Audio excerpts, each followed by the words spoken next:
പിന്നെ നമ്മൾ ഉപയോഗിക്കുന്ന ഒരു സോൾഡറിങ് സ്റ്റേഷനാണ് ക്യുക്കിൻ്റെ TS11 എന്ന മോഡൽ. ഇത് ഒരു സോൾഡറിങ് ആൻഡ് സ്റ്റേഷനാണ്.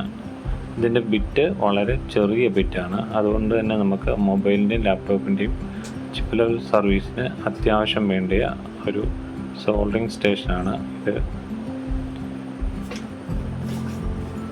നമുക്ക് പല ടൈപ്പ് മോഡൽ ഫോണുകളുള്ള ചെറിയ ചെറിയ സോൾഡറിങ് സ്റ്റേഷനുകൾ നമുക്ക് മാർക്കറ്റിൽ അവൈലബിൾ ആണ്. കുറഞ്ഞതും കൂടിയ വിലയുടെയും ഒക്കെ നമുക്ക് ആ മാർക്കറ്റിൽ അവൈലബിൾ ആണ്. ഇത് അത്യാവശ്യം നമുക്ക് എല്ലാ വർക്കും ചെയ്യാൻ പറ്റുന്ന ഒരു മോഡലാണ്. ഇതിനകത്ത് നമുക്ക് 3 സെറ്റിങ് നമുക്ക് സേവ് ചെയ്തിടാം. നമുക്ക് അതിൻ്റെ ടെമ്പറേച്ചർ നമുക്ക് അത്യാവശ്യത്തിന് പെട്ടെന്ന് മാറ്റി ഉപയോഗിക്കാം. അതുപോലെ തന്നെ നമ്മൾ ഉപയോഗിക്കുന്ന മറ്റൊരു എക്യുപ്മെൻ്റാണ് ഷോട്ട് കില്ലർ. ഇത് മാർക്ക് എന്ന് പറഞ്ഞ കമ്പനിയുടെ ഷോട്ട് കില്ലറാണ്. പല ടൈപ്പ് നമുക്ക് മാർക്കറ്റിൽ അവൈലബിൾ ആണ്. ഇത് നമുക്ക് പവർ സപ്ലൈ ആയിട്ടും നമുക്ക് ഷോട്ട് കില്ലറായിട്ടും യൂസ് ചെയ്യാൻ പറ്റുന്ന ഒരു മോഡലാണ്. അതുപോലെ തന്നെ നമുക്ക് ഏറ്റവും അത്യാവശ്യമായ ഒരു ഉപകരണമാണ് മൈക്രോസ്കോപ്പ്.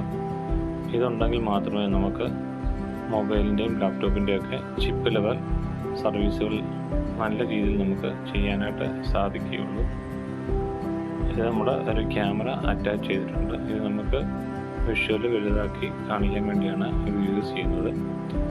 ഇതില്ലെങ്കിൽ നമുക്ക് മൈക്രോസ്കോപ്പിനകത്തോട്ട് നോക്കി നമുക്ക് വർക്കുകളൊക്കെ ചെയ്യാൻ പറ്റും. ഇത് മെക്കാനിക് എന്ന് പറഞ്ഞ കമ്പനിയുടെ മൈക്രോസ്കോപ്പാണ്. അടുത്ത് നമ്മൾ ഉപയോഗിക്കുന്ന ഒരു ഉപകരണമാണ് ഡിസ്പ്ലേ സെപ്പറേറ്റർ, അതായത് സ്ക്രീൻ സെപ്പറേറ്റർ എന്നൊക്കെ നമ്മൾ പറയും. ഇത് ബാബ ടൂൾസിൻ്റെ 958 എന്ന് പറഞ്ഞ ഒരു മോഡലാണ്. ഇത് വെച്ചിട്ടാണ് നമ്മൾ ഡിസ്പ്ലേ സെപ്പറേറ്റ് ചെയ്യുന്നത്. ഡിസ്പ്ലേ ഗ്ലാസ് പൊട്ടിയ വർക്കുകളൊക്കെ നമ്മൾ ഇതിലാണ് സെപ്പറേറ്റ് ചെയ്ത് എടുക്കുന്നത്. വേറെ നമുക്ക് അത്യാവശ്യമായ ഒരു ടൂളാണ് എക്സ്ട്രോസർ.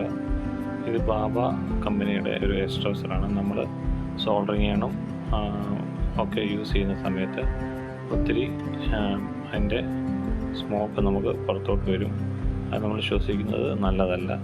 അതുകൊണ്ട് നമ്മൾ ഇതുകൊണ്ടുള്ള സ്മോക്ക് എക്സ്ട്രോസർ യൂസ് ചെയ്യുന്നത് വളരെയധികം നല്ലതായിരിക്കും.